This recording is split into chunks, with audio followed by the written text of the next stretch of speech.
ప్రభునందు ప్రియ పరిశుద్ధ దేవుని కుమారులారా, దేవుని కుమార్తెలారా, మీ అందరికీ మరి యేసుక్రీస్తు నామములో ప్రత్యేకమైనటువంటి వందనాలు, అలాగే దేవునికి స్తోత్రాలు. ప్రియులారా, మరి ఒక ప్రత్యేక అంశంతో మరొకసారి మరి మీ ముందుకు రావడానికి దేవుడు మాకు ఇచ్చిన గొప్ప అవకాశాన్ని బట్టి మరి దేవునికి కృతజ్ఞతాస్తుతులు చెల్లిస్తున్నా. మీ అందరికీ కూడా మరి ప్రత్యేకమైన యేసుక్రీస్తులో నామములో ప్రత్యేక వందనాలు. ప్రియులారా, ఈరోజు మనం నేర్చుకునే అంశము ఏంటంటే యేసుక్రీస్తు శిలువ విలువ. యేసుక్రీస్తు శిలువ విలువ, గుడ్ ఫ్రైడే. యేసుక్రీస్తు శిలువ విలువ. మనం గుడ్ ఫ్రైడే అంటున్నాం కదా.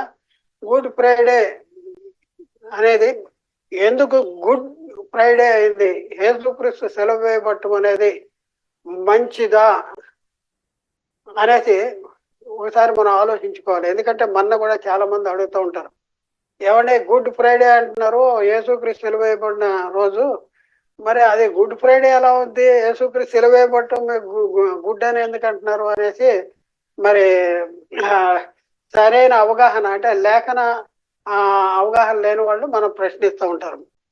మరి గుడ్ ఫ్రైడే అనేసి మనం చెప్తున్న పరిస్థితుల్లో యేసుక్రీస్తు సెలవు వేయబడిన ఆ రోజు గుడ్ ఫ్రైడే అని మనం అంటున్నాము.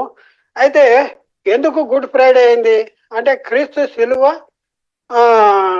యేసుక్రీస్తు శిలువ విలువ. ఎవరైతే క్రీస్తు శిలువ విలువను గుర్తిస్తారో, క్రీస్తు శిలువ వేయటం ద్వారా, శిలువ వేయబడటం ద్వారా మనము మనకి లోకానికి వచ్చిన ఆశీర్వాదాలు ఏదైతే ఉందో అవి గుర్తించగలిగిన వాళ్ళు మరి అది గుడ్ ఫ్రైడే మన కోసం. మరి ఆయన మన పాపముల నిమిత్తం మనం అనుభవించవలసిన శిక్ష, మన పాపముల నిమిత్తము ఆయన శిక్ష అనుభవించాడు, ఆయన మరణం పొందాడు, మన పాపాలు ఆయన మీద మోపబడినాయి. అది మనకి గుడ్ మనకి మంచిది. ఎందుకు అని అంటే ఆ యేసుక్రీస్తు వారు ఏమంటున్నారంటే, నా ప్రాణాన్ని పెట్టడానికి నాకు అధికారం కలదు, తిరిగి తీసుకుంటానికి నాకు అధికారం కలదు, నా తండ్రి వలన ఈ అధికారాన్ని నేను పొందుకున్నానంటాడు. ఎవడు నా ప్రాణాన్ని తీసుకున్నాడు, నా అంతటి నేనే పెడుతున్నాను, పెట్టడానికి అధికారం కలదు, నాకు తిరిగి తీసుకుంటానికి అధికారం కలదు. అలాగే మృతుల్లోని తిరిగి లేచిన యేసుక్రీస్తు అంటాడు, ఆయన ఇదిగో మృతుడనైతేనే కానీ ఇదిగో యుగయుగములు సజీవుడిగా ఉన్నాను అంటాడు. మరణం ఎక్కువ, పాతాళం ఎక్కువ, తాళం చెవులు నా స్వాధీనంలో ఉన్నాయంటాడు.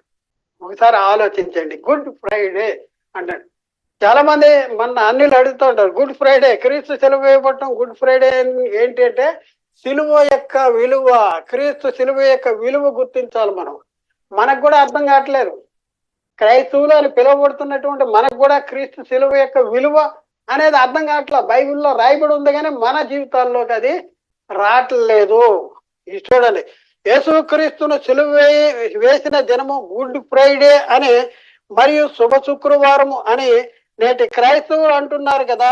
యేసుక్రీస్తును సిలువ వేయటము శుభము ఎలా అవుతుంది అని సిలువ యొక్క విలువను తెలియని వారు మనలను ప్రశ్నిస్తారు. నిజంగానే చాలా మంది ప్రశ్న. ఎందుకు అంటే సిలువ యొక్క విలువ వాళ్ళకి తెలియదు. అలాంటి వారికి సాత్వికంతో సమాధానము చెప్పబద్ధమై ఉన్నాము. కనుక క్రీస్తు సిలువ యొక్క విలువను, క్రీస్తు సిలువ యొక్క ప్రాధాన్యతను ముందుగా మనము తెలుసుకోవాలి. వాళ్ళకి చెప్పాలంటే మనం తెలుసుకుని ఆ తర్వాత క్రీస్తు సిలువను గూర్చి క్రీస్తు సిలువను గూర్చి సందేహపడుతున్న వారికి సాత్వికముతో సమాధానము చెప్పబద్ధమై ఉన్నాము. అందుకనే మనం నేర్చుకోవాలి. ప్రియులరా, క్రీస్తు సిలువ యొక్క విలువ ఏంటి, యేసుక్రీస్తు సిలువ యొక్క విలువ ఏంటి, ఆయన సిలువ వేయబట్టం ద్వారా దాని విలువ ఏంటి, ఆ సిలువలో కార్చిన రక్తదారుల యొక్క విలువ ఏంటి, సిలువలో కార్చిన రక్తదారుల ద్వారా మనకి ఆపాదించబడినటువంటి మహిమ ఏంటి, ఇవన్నీ తెలుసుకోవాల్సిన అవసరం ఉంది. తెలుసుకోకపోతే అది శుభ శుక్రవారం అని నోటితో మాట్లాడటం కానీ మన జీవితాల్లో ఆ శుభం అనేది ఉండదు అనేసి మనం తెలుసుకోవాల్సిన అవసరం ఉంది. యేసుక్రీస్తు సిలువ యొక్క విలువ మనకు అర్థం కావాలంటే ముందుగా యేసుక్రీస్తు కలిగి ఉన్న మహిమను గురించి మనం తెలుసుకోవాల్సిన అవసరం ఉంది. యేసుక్రీస్తు కలిగి ఉన్న మహిమను గురించి మనం తెలుసుకోవాల్సిన అవసరం ఉంది. ప్రియులారా ఆలోచించేయండి.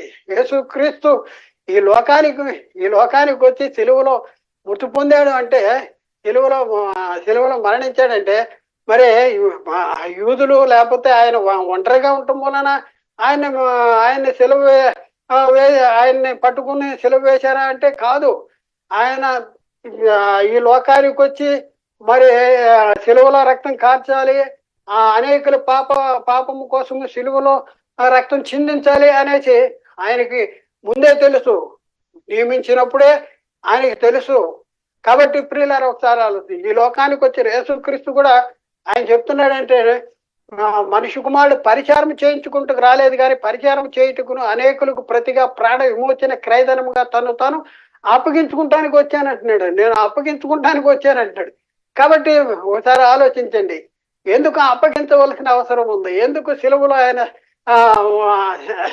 ఆయన మరి రక్తం చిందించవలసిన అవసరం ఉంది? ఎక్కడ ఉన్న ఆయన ఎక్కడికి వచ్చాడు? ఎలాంటి పరిస్థితుల్లో ఉన్నాడు? మరి ఈ లోకానికి రాకమునుపు ఎలాంటి మహిమ కలిగి ఉన్నాడు? మరి ఎందుకు సిలువలో వేలాడవలసి వచ్చింది? సిలువ యొక్క విలువ ఏంటి? ఒకసారి ఆలోచన చేసుకోవాల్సిన అవసరం ఉంది. యేసుక్రీస్తు సిలువ యొక్క విలువ మనకు అర్థం కావాలంటే ముందుగా యేసుక్రీస్తు ఈ లోకానికి రాకమునుపు ఆయన కలిగి ఉన్న మహిమ ఏంటి మనం అర్థం చేసుకోవాలి. ఫిలిప్పీ పత్రికలో 2:5-7 క్రీస్తునకు కలిగిన ఈ మనస్సును మీరు కలిగి ఉండి, ఎందుకంట ఆయన దేవుని స్వరూపము కలిగిన వాడేండి, దేవునితో సమానముగా ఉండుట విడిచిపెట్టి కూడాని భాగ్యమని ఎంచుకునలేదు. కానీ ఆయన ఎలా ఉన్నాడంట? ఇక్కడికి రాకమునుపు, ఈ లోకానికి రాకమునుపు దేవుని దగ్గర ఎలా ఉన్నాడు? అదే వాక్యం ఉండను, వాక్యము దేవుని ఎందు ఉండేను, వాక్యము దేవుడే ఉండను. దేవుడి దగ్గర ఉన్నాడు. ఏ దేవుడైనా ఈయనే దేవుడు, ఆయనే దేవుడు. ఒకసారి ఆలోచింది, దేవుని దగ్గర ఉన్న వాక్యమైన దేవుడు ఎవరు? ఆయన కుమారుడు. ఎందుకంటే ఆ వాక్యమే శరీరధారియే కృపా సంపూర్ణంగా మన మధ్య నివసించను. తండ్రి వలన కలిగిన అద్వితీయ కుమారుని మహిమ వల్లే మనమును ఆయన మహిమను కనుగొంటుమే. ఈయన తండ్రి వలన కలిగిన అద్వితీయ కుమారుడు. దేవుని దగ్గర ఉన్న వాక్యమైన దేవుడు ఎవరంటే తండ్రి వలన కలిగిన అద్వితీయ కుమారుడు. ఆయన కూడా దేవుడే. ఎవరంటే కుమారుడైన దేవుడు. కుమారుడైన దేవుడు ఎక్కడుంది అంటే ఇది అనగనగా ఒక కథ కాదు. కొంత అచ్చట కొంత ఇచ్చట ఉంటుంది. అజ్ఞాన అంధకార మూర్ఖత్వంలో ఉండి యేసుక్రీస్తు దైవత్వాన్ని ఒప్పుకునేటువంటి భయంకరమైనటువంటి సాతాను సమాజము నేటి క్రైస్తవ సమాజంలో మరి బయలుదేరిపోయింది. శిష్యులను ఈడ్చుకుపోవాలని మరి ప్రయత్నించేటటువంటి భయంకరమైనటువంటి సాతాను సమాజం మరి బయలుదేరింది. యేసుక్రీస్తు కలిగి ఉన్న మహిమ ఏంటంటే ఆయన దేవుని స్వరూపము కలవాడిన స్వరూపం అంటే ఆకారం కాదు, ఈ ఆకారం కాదు. స్వరూపం అంటే ఆయన కలిగి ఉన్న మహిమ, ఆయన కలిగి ఉన్న పరిశుద్ధత, మరి ఆయన కలిగి ఉన్న గుణ లక్షణాలు, ఇవి స్వరూపం అంటే. దేవుని స్వరూపము కలిగిన వాడంటే దేవునితో సమానముగా ఉండేటి విడిచిపెట్టాను. సమానముగా అంటే అర్థమవుతుందా? దేవుడు సమస్తాన్ని క్రీస్తు పాదాల కింద లోపరిచి ఉంచాడంట. లోపరిచిన వాడు తప్ప సమస్తమును లోపరచబడి ఉన్నదని మాట విసిదమే అంటాడు. అంటే దేవుడు తన్ను తప్ప వీళ్ళన్నీ కూడా క్రీస్తు పాదాల కింద లోపరిచాడు. దేవునితో సమానముగా ఉండేట్టు విడిచిపెట్టుకోని భాగ్యమని ఎంచుకోలేదు. కానీ మనిషిని పోలికలో పుట్టి దాసిని స్వరూపం ధరించుకుని తను తానే రిక్తునిగా చేసుకున్నాడు. ఎవరి కోసం చేసుకున్నాడు? దేవుని స్వరూపం గలవాడు, దేవునితో సమానంగా ఉన్నవాడు. ఎక్కడ వేలాడాడు? సిలువలో వేలాడాడు. ఎందుకో? నీ కోసం, నా కోసం, మన కోసం. మనం చేసిన పాపములు ఆయన మీద వేయబడి మన పాపాల కోసం మన పాపాలను ఆయన భరించాడు సిలువలో. ఒకసారి ఆలోచించి సిలువ యొక్క విలువ నువ్వు గుర్తించగలిగావా? ఆయన ఎలాంటి మహిమ కలిగిన వాడు? ఇంకా చాలా సంగతులు ఉన్నాయి. ఫిలిప్పీ పత్రిక 2:6-7 ఆయన దేవుని స్వరూపము కలవాడండి. ఇక్కడ కొలసి పత్రిక 1:15 ఆయన అదృశ్య దేవుని స్వరూపండి, సర్వ సృష్టికి ఆది సంభూతుడు. దేవుడు అదృశ్యుడు. యేసుక్రీస్తు కూడా అదృశ్య దేవుని స్వరూపం అంట. చూడండి, అదృశ్య దేవుని స్వరూపండి, సర్వ సృష్టికి ఆది సంభూతుడిగా ఉన్నాడు. ఎంత మహిమ కలిగి ఉన్నాడో ఒకసారి ఆలోచించండి. కొలసి పత్రిక 1:16 ఏలైనగా ఆకాశమందున్నవేనను భూమి ఎందున్నవేనను దృశ్యమైనవి గాని అదృశ్యమైనవి గాని అది సింహాసనములైనను ప్రభుత్వములైనను ప్రధానులైనను అధికారములైనను సర్వమును ఆయన ఎందుకు సృజించబడిన సర్వమును ఆయన ద్వారా ఆయన్ని బట్టి సృజించబడి చూడాలి. అన్ని కూడా కలిగి ఉన్నది ఏది ఆయన లేకుండా కలిగేది, దృశ్యమైంది అదృశ్యమైంది ప్రతిదీ కూడా ఆయన వల్ల. ఎందుకు సిలువలో వేలాడాల్సి వచ్చింది? నీ కోసం బిడ్డ, నీ కోసమే. మరి ఆ సిలువ యొక్క విలువని గుర్తించగలిగేవా? సిలువలో యేసుక్రీస్తు సిలువలో మనకి వచ్చిన మహిమ ఆశీర్వాదాలు, దాని విలువ అనేది నువ్వు గుర్తించావా? ఏడుస్తున్నావు, అయ్యో యేసు బాబా నా కోసం సెలువెక్క అంటాడు. మరి నీ జీవితం మార్చుకుంటున్నావా? ఒకసారి ఆలోచించేయండి. సిలువ యొక్క విలువ గుర్తించగలిగినప్పుడే మన జీవితం. ఆయన ఎలాంటి మహిమ కలిగి ఉన్నాడు, ఎందుకు నీ కోసం దాసిన స్వరూపం మనిషిని పోలికలో తను తాను రిక్తునిగా చేసుకోవాల్సిన పరిస్థితి వచ్చింది. ఒకసారి ఆలోచించింది. కొలసి పత్రిక 1:17 ఆయన అన్నింటికంటే ముందు ఉన్నవాడు, ఆయన సమస్తానికి ఆధారభూతుడు. అన్నింటికంటే ముందు ఉన్నవాడు అంట, సమస్తానికి ఆధారభూతుడు. అలాంటి ఆయన ఎక్కడ వేలాడాడు? సిలువలో వేలాడాడు.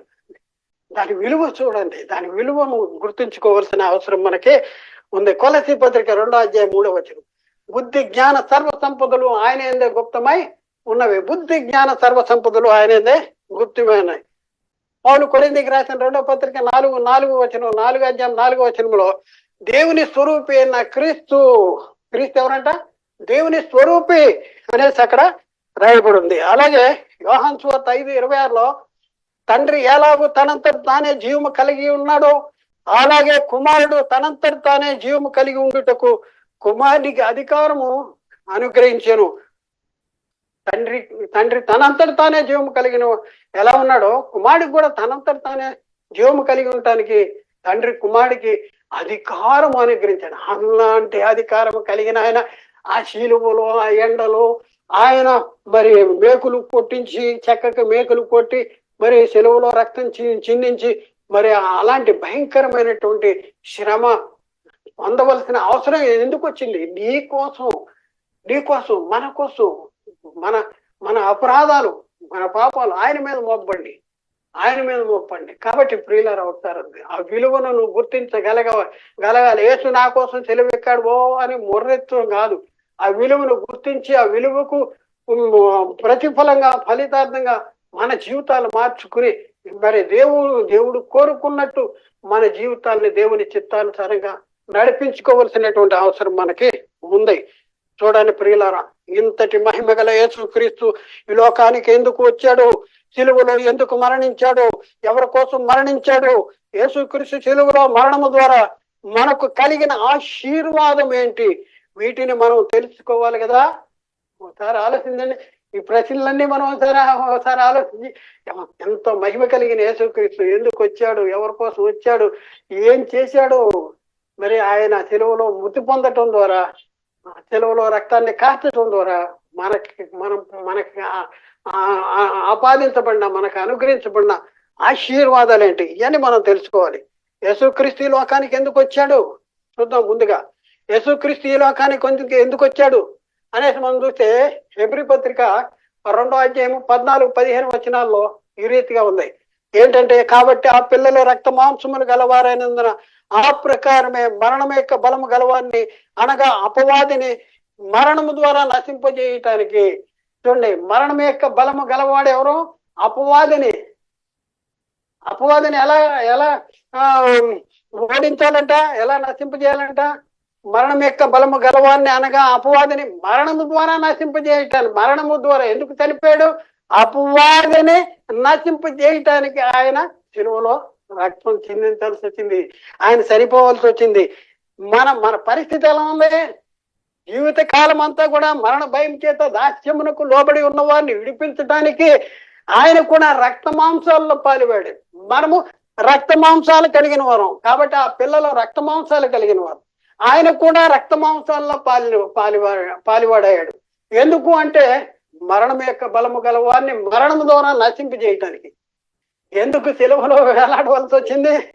మరణం యొక్క బలము గలవారిని మరణం ద్వారా నశింపజేయటానికి ఆయన సిలువలో వేలాడు. యేసుక్రీస్తు సిలువలో ఎందుకు మరణించాడు? యేసుక్రీస్తు శిలువ రక్తము చేత సంధి చేయాలి. భూలోకమందున్నవేనను పరలోకమందున్నవేనను ఆయన శిలువ రక్తము ద్వారా సంధి చేయాలి. చూడండి, భూలోకంలో ఉన్న మనకి, పరలోకంలో ఉన్న వాళ్ళకి, తండ్రి కుమారు పరిశుద్ధాత్ముడికి మరి సంధి. అంతకు మధ్యలో ఏముంది? పాపం ఉంది. ఈ పాపము తీసివేసి ఇద్దరిని కలపాలి, సంధి చేయాలంట. ఈ సంధి చేయాలి. భూలోకమందున్న వారిని పరలోకమందున్న వేనను తన శిలువ వలన ఏం చేసి సంధి చేయాలి. చూద్దాం, వచనం చూద్దాం. దేవుని అంటే రెండు లోకాల్లో ఉన్న వాళ్ళకి సంధి చేయటానికి యేసుక్రీస్తు లోకానికి వచ్చాడు. చూద్దాం ప్రియులారా, ఇక్కడ కొలసి పత్రిక 1వ అధ్యాయం 19 నుంచి 22వ వచనం వరకు మనం చదివితే, ఆయన యందు సర్వ సంపూర్ణత నివసింపవలనని ఆయన శిలువ రక్తము చేత సంధి చేసి, ఆయన శిలువ రక్తము చేత సంధి చేసి, చాలా బాగా చదవాలి. ఆయన శిలువ రక్తము చేత సంధి చేసి ఆయన ద్వారా సమస్తమును, అవి భూలోకమందున్నవేనను అంటే మెటీరియల్స్ కాదు, భూలోకమందున్నవి అంటే మెటీరియల్స్ కాదు, మన గురించి చెప్తున్నాడు, మానవుల గురించి. భూలోకంలో ఉన్న మననే పరలోకమందున్నవేనను వాటన్నింటినీ ఆయన ద్వారా సమాధాన పరుచుకున్న వలనని తండ్రి యొక్క అభీష్టము. అందుకనే తండ్రి మన కోసం పంపించాడు. దేవుని అభీష్టం అంట. ఎందుకంటే సంధి చేయాలి. ఈ సంధి చేస్తానికి వచ్చిన వాడే యేసుక్రీస్తు. ఎక్కడ సంధి చేశాడు? శిలువ రక్తంలో సంధి చేశాడు. శిలువ రక్తం చేత సంధి చేసి, ఆయన శిలువ రక్తం చేత సంధి చేసి, ఆయన చూద్దాం ఇక్కడ, ఆయన యందు సర్వసంపూర్ణ ఇక్కడ ఆయన 20వ వచనం, ఆయన శిలువ రక్తం చేత సంధి చేసి, ఆయన శిలువ రక్తం చేత సంధి అప్పగించాలి. దేవుని యొక్క ప్రణాళిక అది, దేవుని యొక్క అభీష్టము, దేవుని యొక్క చిత్తము.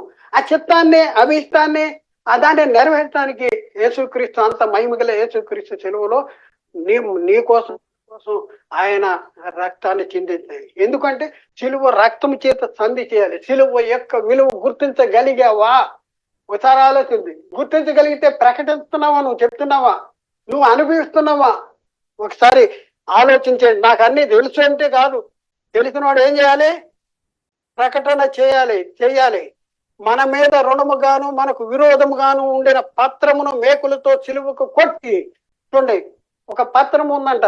ఏంటది? మన మీద రుణముగా ఉందంట, మనకు విరోధముగా ఉందంట. ఆ పత్రాన్ని ఏం చేశాడు? సిలువలో మేకులు కొట్టాడు. ధర్మశాస్త్రాన్ని సిలువలో మేకులు కొట్టాడు.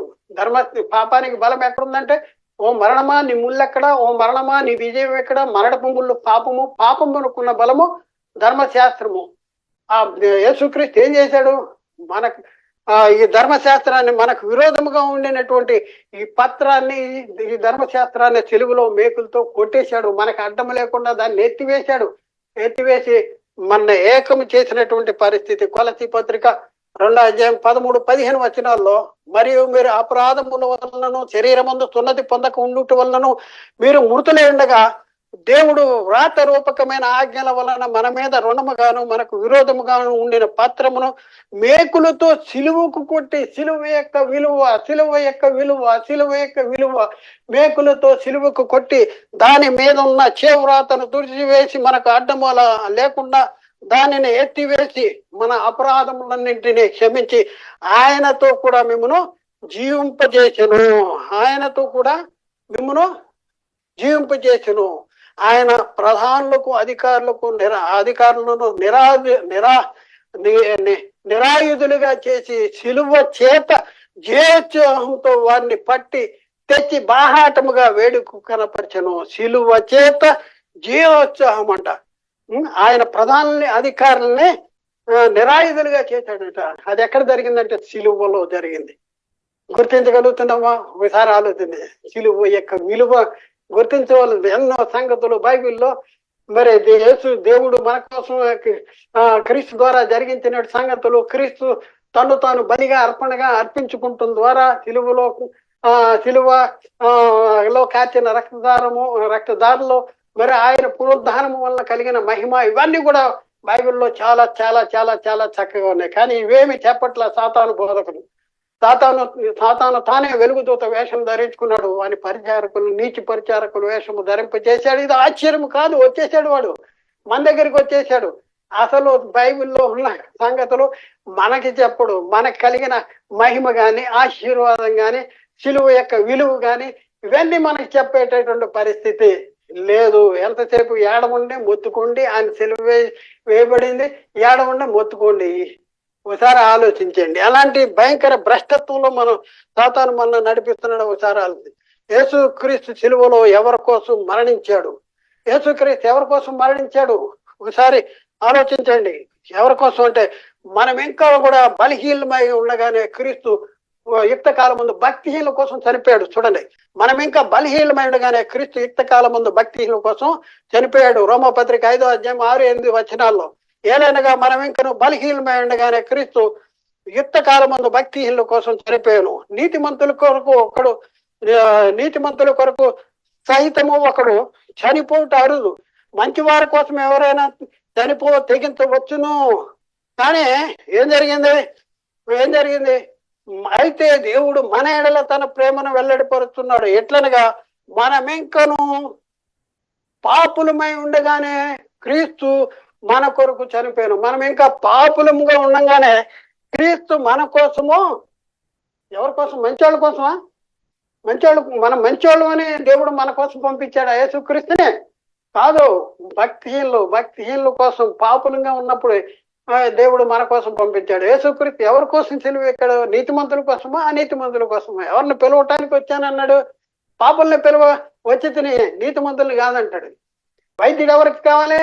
రోగికే కావాలి, రోగి.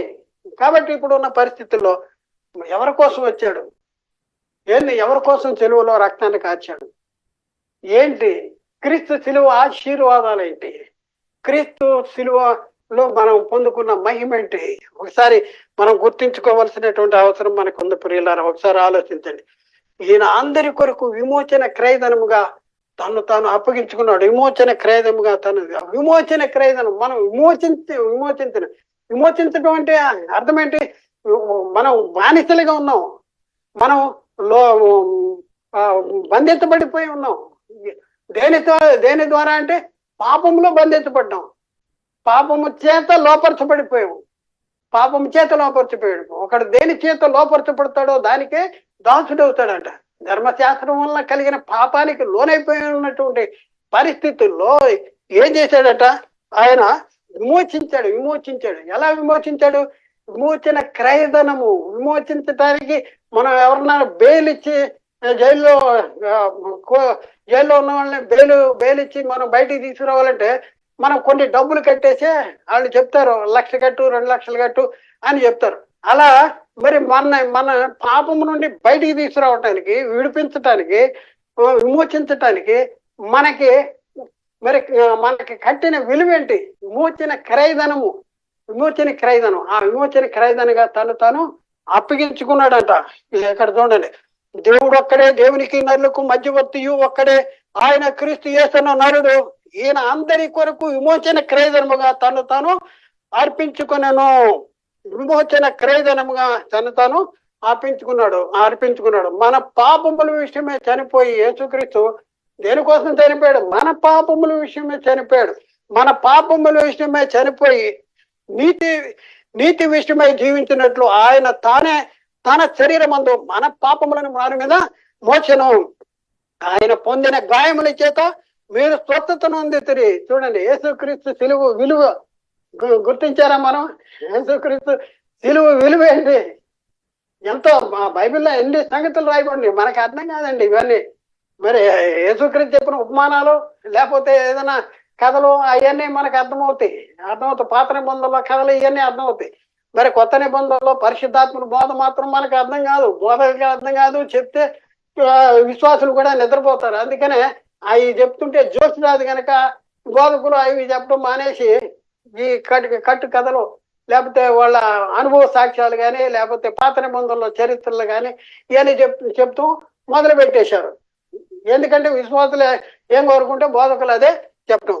ఇక్కడ చూడండి, మన పాపముల విషయమే చనిపోయాడంట. ఎందుకు అంత మహిమ కలిగిన యేసు క్రీస్తు ఈ లోకానికి ఎందుకు వచ్చాడు, సెలవులో ఎందుకు చనిపోవలసి వచ్చిందంటే నీ కోసం, మన పాపం నుంచి చనిపోయాడు. మనల్ని నీతి ముద్దలుగా తీర్చడానికి ఆయన తానే తని శరీరం ముందు మన పాపాలని రావణ మీద మోచాడు. అలాగే రోమా 4:25 ఆయన మన అపరాధముల నిమిత్తమే అప్పగించబడి మనల్ని నీతి ముద్దలుగా తీర్చడానికి తిరిగి లేచాడు.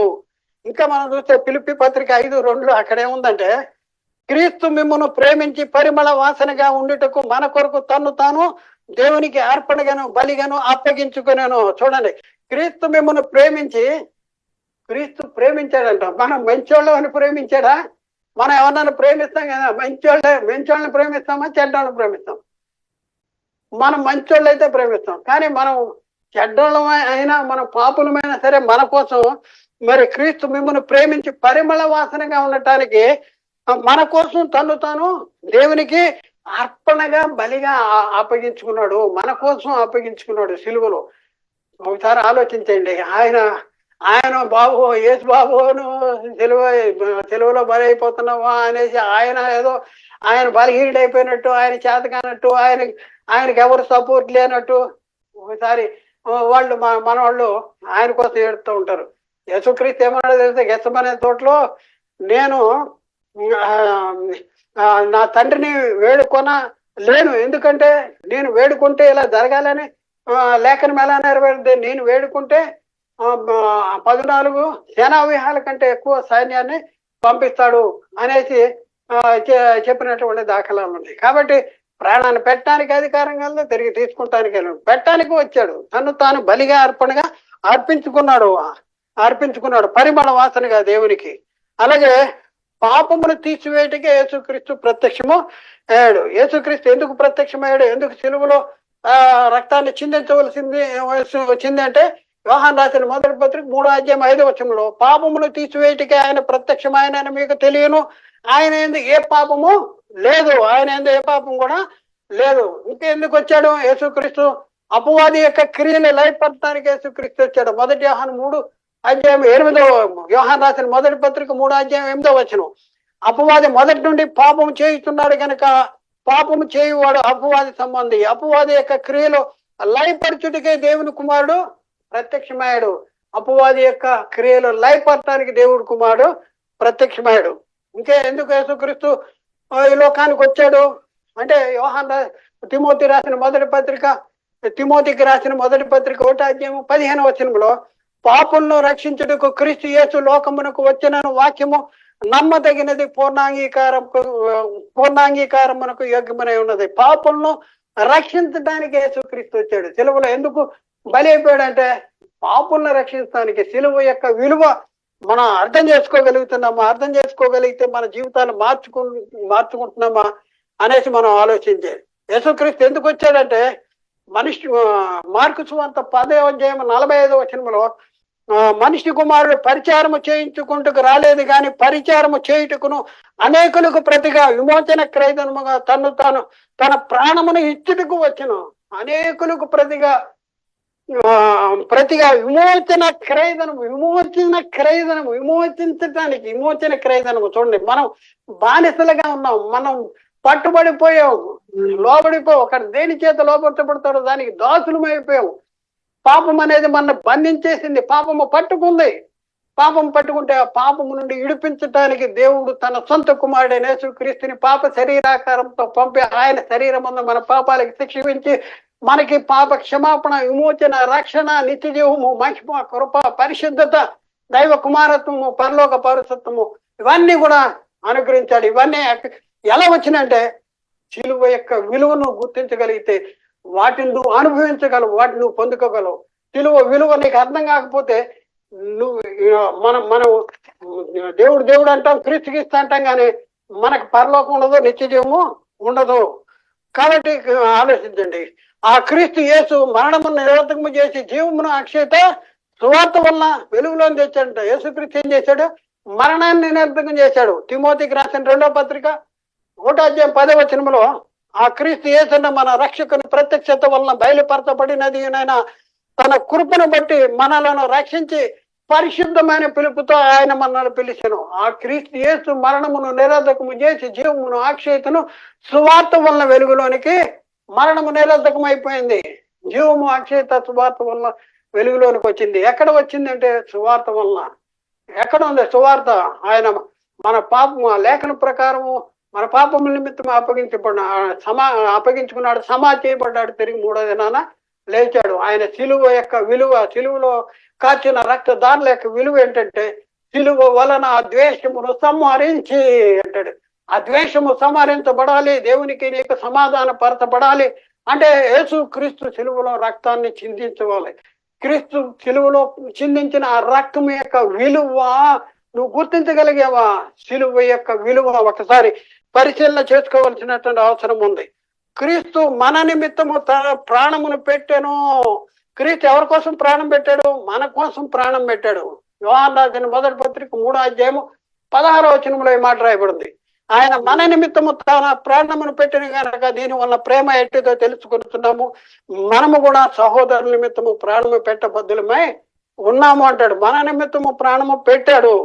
అలాగే పేతురు రాసిన మొదటి పత్రిక 3వ అధ్యాయము 18-19 వచనాల్లో ఏలైనగా మనలను దేవుని ఎద్దకు తెచ్చుటకు అనీతిమంతుల కొరకు నీతిమంతుడైన క్రీస్తు, అనీతిమంతుల కొరకు నీతిమంతుడైన క్రీస్తు శరీర విషయంలో చంపబడి ఆత్మ విషయంలో బ్రతికించబడి పాపముల విషయమే ఒక్కసారే మృతి పొందాడు.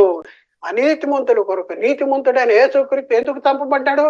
ఎవరి కోసం? అనీతిమంతుల కోసం. ఎందుకు అంటే దేవుని యొద్దకు తెచ్చటానికి. అనీతిమంతుల్ని దేవుని దగ్గర తేవాలంటే పాపం ఎరిగిన ఆయన మన కోసం ఏం చేశాడు?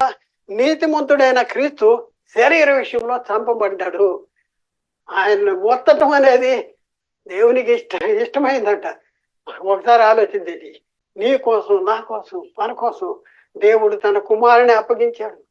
తన కుమారుని మనకు అనుగ్రహించేస్తే ఆయన మనం పాపులము, మనము అనీతిమంతులము, మనం ఎందుకు పనికిరాము అనేసి మనం విడిచిపెట్టలేదు. ఏం చేశాడు? మన కోసం తను అప్పగించుకున్నాడు. అనీతిమంతుల కొరకు నీతిమంతుడైన క్రీస్తు శరీర విషయంలో చంపబడ్డాడు. ఎందుకంటే ఎలాగా మనల్ని దేవుని ఎద్దుకు తెచ్చటానికి అంటాడు. ఏం జరిగింది సిలువలో? మనం దేవుని దగ్గరికి వచ్చామండి. దేవుని దగ్గర తీసుకొచ్చాడు మొన్నే. అర్థమవుతుందా? మనకి అర్థమవుతుందా? మనకు బైబిల్ అర్థమవుతుందా? ఒకసారి ఆలోచన. గల్తీ పత్రిక 1:4 మన తండ్రి అయిన దేవుని చిత్త ప్రకారము క్రీస్తు మనలను ప్రస్తుత దుష్ట కాలము నుండి విమోచించడానికి మన పాపముల నిమిత్తము తాను అప్పగించుకున్నాడు. మన పాపముల నిమిత్తము తాను ప్రస్తుత దుష్ట కాలములో నుండి దుష్ట కాలములో నుండి మన విమోచించాలి. దుష్ట కాలంలో ఉన్నాం, పాపానికి లోనే ఉన్నాం, పాపము చేత బంధించబడ్డాం. అలాంటి వారిని విడిపించడానికి తాను అప్పగించుకున్నాడు. ఎఫెసీ పత్రిక 5వ అధ్యాయం 2వ వచనంలో క్రీస్తు మిమ్మల్ని ప్రేమించి పరిమళ వాసనగా ఉండుటకు మన కొరకు తన్ను తాను దేవునికి అర్పణగాను బలిగాను అప్పగించుకున్నాను. తానే దేవునికి బలిగా అర్పణగా అర్పించుకున్నాడు. ఎందుకంటే మన ప్రేమించాడు. ఏం చేస్తానికంటే పరిమళ వాసనగా ఉండటానికి. ఎఫెసీ పత్రిక 5వ అధ్యాయం 27వ వచనంలో మనల్ని సంఘాన్ని ఎలా ఉండాలనేది యేసుక్రీస్తు తను అప్పగించుకున్నాడంటే నిర్దోషమైనది గాను మహిమగల సంఘము గాను ఆయన తన ఎదుట నిలవబెట్టుకున్న వలననే వాక్యముతో ఉదక స్నానము చేత దాన్ని పవిత్రపరిచి పరిశుద్ధపరచుటికే దాని కొరకు తాను అప్పగించుకున్నాడు. చూడండి ఎంత ఉన్నతమైనటువంటి శ్రేష్టమైనటువంటి ఆధిక్యత యోగ్యతను మనకు అనుగ్రహిస్తానికి యేసుక్రీస్తు మన కోసం తాను అప్పగించుకున్నాడు. ఒకసారి ఆలోచన. నిర్దోషమైందంట, మహిమగల సంఘంగా ఉండాలంట. ఆయన తన ఎదుట మనం ఉండాలంట, నిలబెట్టుకోవాలని వాక్యంతో ఉదక స్నానం చేత దాన్ని పవిత్రపరిచి పరిశుద్ధపరచడానికి మన కోసం తాను అప్పగించుకున్నాడు. అలాగే ఎబ్రీ పత్రిక 9:14 నిత్యుడుగు ఆత్మ ద్వారా తాను దేవునికి నిర్దోషిగా అర్పించుకున్న క్రీస్తు యొక్క రక్తము నిర్జీవ క్రియలను విడిచి జీవము గల దేవుని సేవించుటకు మీ మనసాక్షిని ఎంతో ఎక్కువగా శుద్ధిపరచబడింది. నిర్జీవ క్రియలను విడిచంట జీవము గల దేవుని సేవించడానికి. ఏంటంట? ఏది నిర్జీవ క్రియలు విడిచి జీవం గల దేవుని సేవించడానికి మన మనస్సాక్షిని శుద్ధిపరిచేది అంటే నిత్యుడుగా ఆత్మ ద్వారా తను తాను దేవునికి అర్పించుకున్న క్రీస్తు యొక్క రక్తము. క్రీస్తు రక్తము ఎక్కడ రక్తం అది? క్రీస్తు శిలువ రక్తము. క్రీస్తులు శిలువ యొక్క విలువ ఏంటి ఇక్కడ మనం చాలా స్పష్టంగా ఉంది. ప్రియులారా ఒకసారి ఆలోచించండి. యేసుక్రీస్తు శిలువలో యేసుక్రీస్తు శిలువలో మనకు కలిగిన ఆశీర్వాదం ఏంటి? క్రీస్తు శిలువలో మనకు కలిగిన ఆశీర్వాదం ఏంటి? ఆ కుమారుని యందు మనకు విమోచన అనగా పాప క్షమాపణ. యేసుక్రీస్తు ద్వారా మనకి ఏం జరిగింది? విమోచన. ఏంటి విమోచన అంటే పాపమును విమోచన, పాప క్షమాపణ. మరొక మాట రోమపత్రిక 5:9. కాబట్టి ఆయన రక్తం వలన ఇప్పుడు మనము నీతిమంతులుగా తీర్చబడి మరింత నిశ్చయముగా ఆయన ద్వారా ఉగ్రత నుండి రక్షించబడదుము అంటాడు. అంటే ఆయన రక్తం వలన ఇప్పుడు నీతిమంతులుగా తీర్చబడ్డాము. అంటే క్రీస్తు సిలువలో కాచిన రక్తదారుల యొక్క విలువ, క్రీస్తు యొక్క సిలువ విలువ ఏంటో ఒకసారి అది నీతిమంతులుగా తీర్చబడి మరింత నిశ్చయముగా ఆయన ద్వారా ఉగ్రత నుండి రక్షించబడతాము అంటాడు. తిమోతికి రాసిన మొదటి పత్రిక 2:6 ఈయన అందరి కొరకు విమోచన క్రయధనముగా తాను సమర్పించుకొనేను. అందరి కోసం పలానా వాళ్ళ కోసం కాదు, అందరి కోసం. ఏంటంట? విమోచన క్రయధనము. విమోచించేటానికి క్రయము, కట్టేటటువంటి ధనము.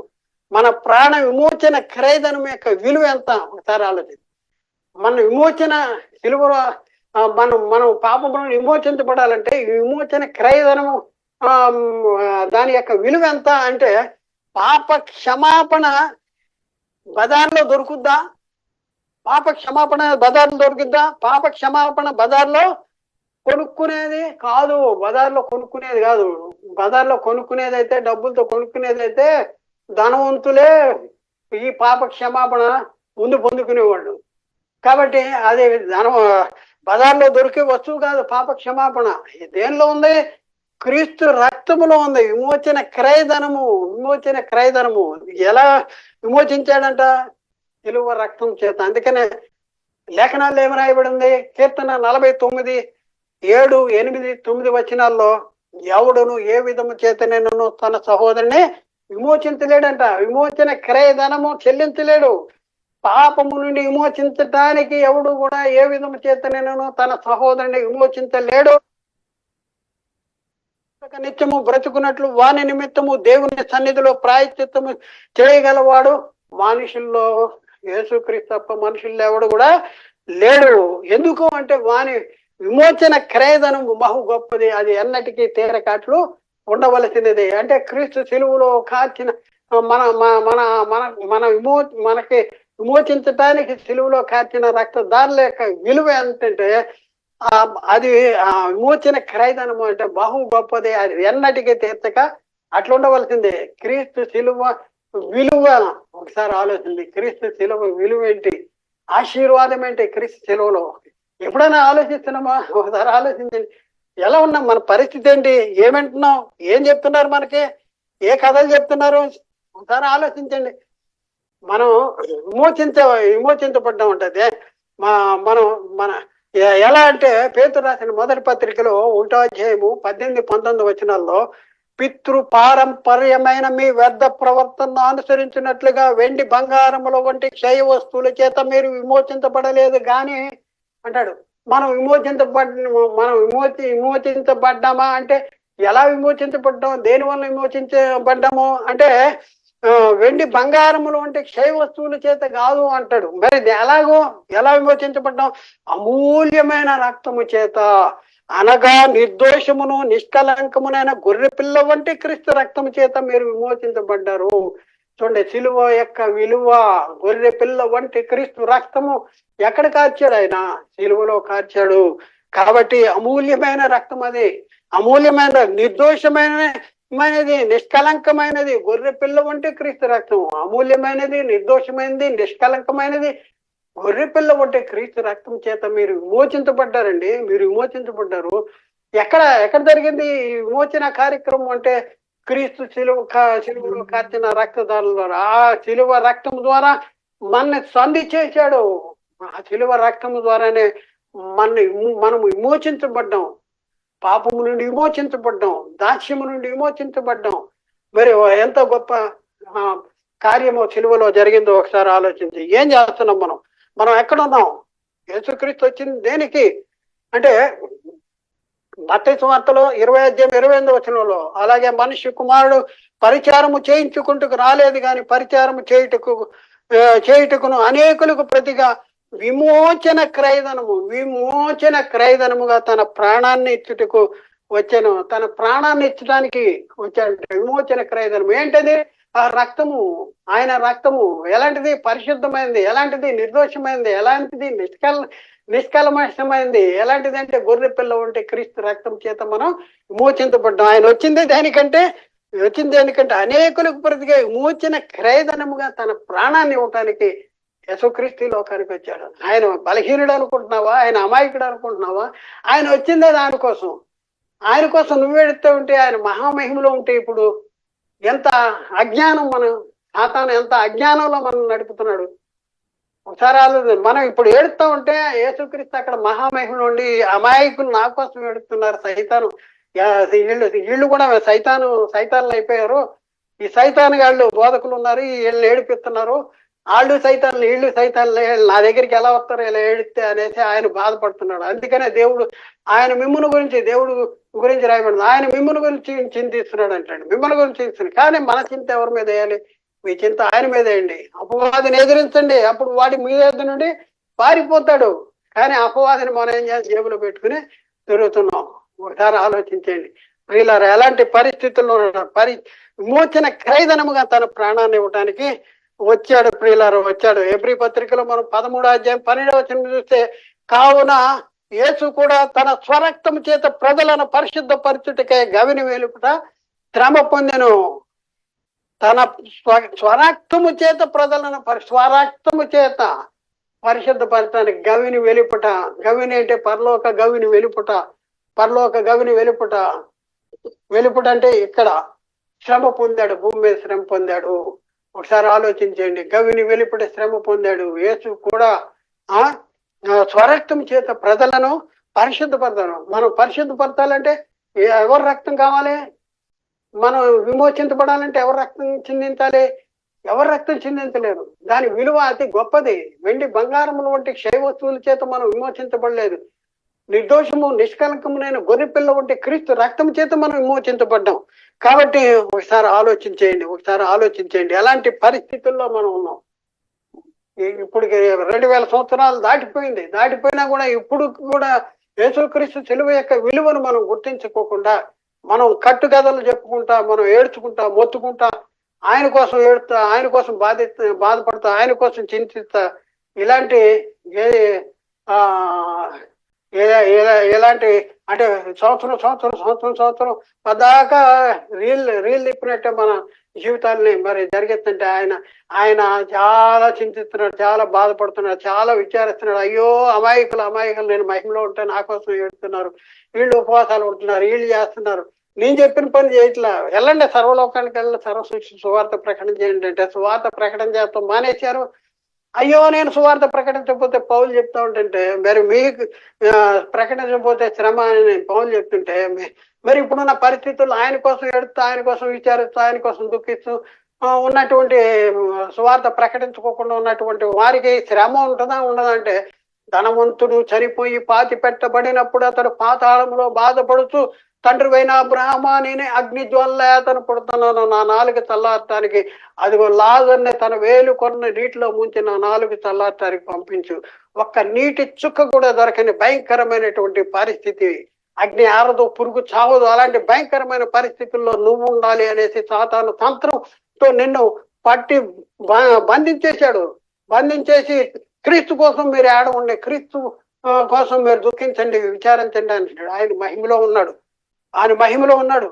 ఆయన అంటాడు, మృతుడనైతని కానీ ఇదిగో యుగములు సజీవుడిగా ఉన్నాను, మరణం ఎక్కువ పాతాళం ఎక్కువ తాళపు జీవులు నా దగ్గర ఉన్నాయి అంటే, ఆయన కోసం నువ్వు విచారించే దుఃఖించే, నీ జీవితం మార్చు, నీ బతుకు మార్చుకో, నీ కోసం ఆయన సిలువలో రక్తం చిందించాడు. విమోచన క్రయధనముగా తను అప్పగించుకున్నాడు. నిర్దోషమైనది నిర్దోషమైన రక్తము చేత మనం విమోచించాం.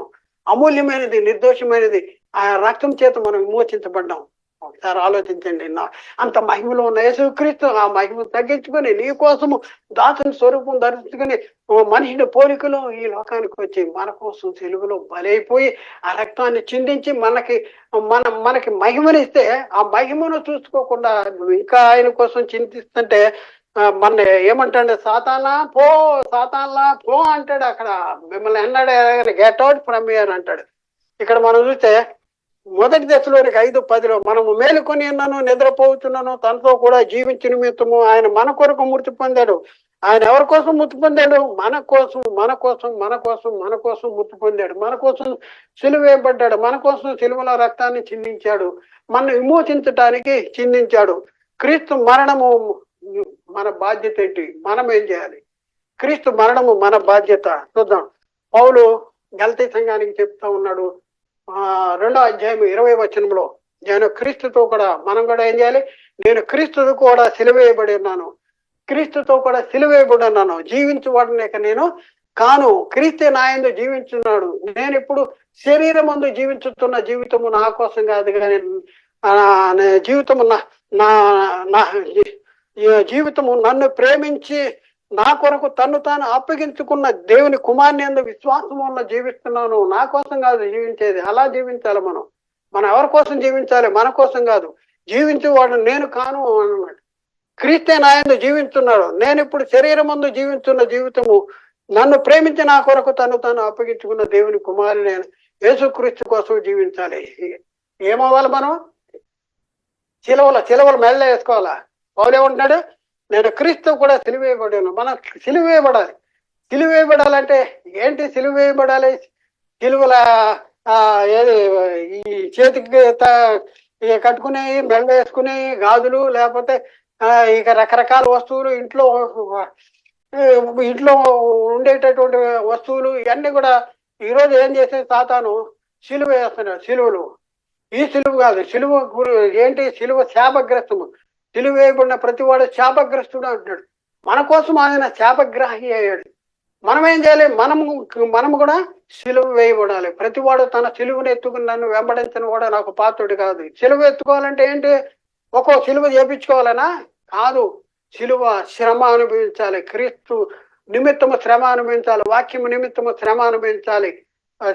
సిలువ వేయబట్టం అంటే శరీరాశ, నేత్రాశ, జీవపు డంబాన్ని వీటన్నింటిని విడిచిపెట్టాలి. క్రీస్తు యేసు సంబంధులు శరీరము, దాని ఇచ్చలు, దురాశలకి సిలువ వేయబడి ఉన్నారంటాడు. క్రీస్తు సిలువ ఎందు తప్ప మరి దేని ఎందు నేను అతిశయింపనంటాడు. ఎందుకంటే దానివల్ల లోకానికి నాకు లోకము సిలువ వేయబడి ఉన్నా ఉంటాడు. సిలువ వేయబడాలి.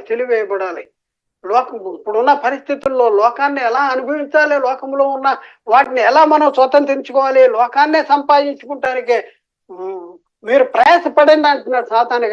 కానీ మరి శరీరాశ, నేత్రాశ, జీవ కుటుంబము ఇవి తండ్రి వల్ల కలిగినవి కాదు. ఎవడో లోకాన్ని స్నేహిస్తాడో వాడు దేవునికి శత్రువు అవుతాడని మన లేఖనాలు చెప్తా ఉంటుంటే, మనం ఏం చేస్తున్నామంటే శరీరాశ, నేత్రాశ, జీవపు డంబాల కోసమే యేసుక్రీస్తు దగ్గరకు వస్తున్నాం. ఈ లోక సంబంధమైన విషయాల కోసమే క్రీస్తునందు విశ్వాసం ఉంటే మనుషులందరికంటే మరి దౌర్భాగ్యం అవుతారని బైబిల్ చెప్తుంటే, ఎందుకమ్మా యేసుక్రీస్తు నమ్ముకుంటా అంటే అన్ని లోక సంబంధమైన సంగతులే చెప్తా ఉన్నాం. పాప క్షమాపణ, రక్షణ, నిత్య జీవము, మహిమ, కృప, పరిశుద్ధత, ఇవన్నిటి కోసం నేను ప్రభు దగ్గరికి వచ్చానని చెప్పేవాళ్ళు ఎంతమంది ఉన్నారో ఒకసారి ఆలోచించండి. పాప క్షమాపణ యొక్క విలువ మనకు తెలుసా? అసలు క్రీస్తు రక్తం యొక్క విలువ తెలుసా? క్రీస్తు సిలువలో కాచిన రక్తం యొక్క విలువ మనకు తెలుసా? వెండి బంగారముల వంటి క్షయ వస్తువుల చేత మీరు విమోచించబడలేదు కానీ అమూల్యమైన రక్తం చేత, అనగా నిర్దోషము నిష్కలంకమునైన గొర్రెపిల్ల వంటి క్రీస్తు రక్తం చేత మీరు విమోచించబడ్డారు. ఒకసారి ఆలోచించుకోండి ప్రియులారా, ఒకసారి ఆలోచించుకోండి. లేఖనాల్లో రాయబడిన సంగతులు ఎంత అద్భుతమైన సంగతులు ఉన్నాయో. సాధారణ మనకి తెలవకోకుండా మనల్ని మభ్య పెట్టి జోకొట్టి ఈ వాడు అవసరమైనవి కాకుండా అవసరం లేని వాటిని చెప్పుకుంటూ మరి మన భ్రమపరుస్తూ మీరే పరలోకము, మీరే నిత్యజు, మీకే నిత్యజు, మీరే పరిశుద్ధులు, మీరు తప్ప ఎవరు పరలోకానికి వెళ్ళరు అని మన భ్రమపరుస్తూ చివరాఖరికి తనతో పాటు నిత్య నరకానికి తీసుకువెళ్ళటానికి సాతాను మరి తన తంత్రం చేత మన పట్టాడు. ఇది ఆశ్చర్యము కాదు. సాతాను తానే వెలుగుదూత వేషము ధరించుకొని ఉన్నాడు. వాని పరిచారకులు, నీతి పరిచారకుల వేషము ధరించుకొని వచ్చేసారు. క్రీస్తు కృపను బట్టి మిమ్మల్ని పిలిచిన వారిని విడిచి భిన్నమైన సువార్త తట్టు మీరు ఇంత త్వరగా తిరిగిపోవడం చూడగా ఇది ఆశ్చర్యం కలుగుతున్నది. అది వేరొక సువార్త కాదంట. క్రీస్తు సువార్తను చెరపగోరి మిమ్మల్ని కలవరపరచు వారు కొందరు ఉన్నారని పౌలు గల్తీ సంఘంతో మాట్లాడుతూ ఉన్నాడు. మరి ఇప్పుడున్న పరిస్థితుల్లో ప్రియ దేవుని పిల్లలారా, మీరు ఎలా ఉన్నారు? మీరు ఎలాంటి పరిస్థితుల్లో ఉన్నారు? మనం మార్చుకోవాలి, మన జీవితాలు మార్చుకోవాలి. తెలుసుకోండి, సత్యాన్ని నేర్చుకోండి. ఎవరినే వ్యక్తిగతంగా ఉద్దేశించి చెప్పే కాదు, సంఘపరంగా ఉద్దేశించి చెప్పే కాదు. మరి ఎవరిని మీరు తప్పు చేస్తున్నా అంటే మీ తప్పుల్ని పట్టుకుంటానికి మీరు చెప్పలేదు. బైబిల్లో ఎలా ఉంది, బైబిల్ చెప్తుంది. బైబిల్లో ఉన్న సంగతుల్ని మీకు తెలియపరచడానికి మేము ముందుకు వచ్చాం. క్రీస్తు ప్రేమ మమ్మల్ని బలవంతం చేయటం ద్వారా మేము ఈ సంగతులు మీకు తెలియపరచడానికి మీరు సహాయిస్తున్నాం. ఆలోచించండి, అర్థం చేసుకోండి, సత్యాన్ని గ్రహించండి, సత్యానికి లోబడండి. దేవుడు మిమ్మల్ని దీవించి ఆశీర్వదించును గాక. ఆమేన్. అందరికీ వందనాలు. దేవునికి స్తోత్రాలు.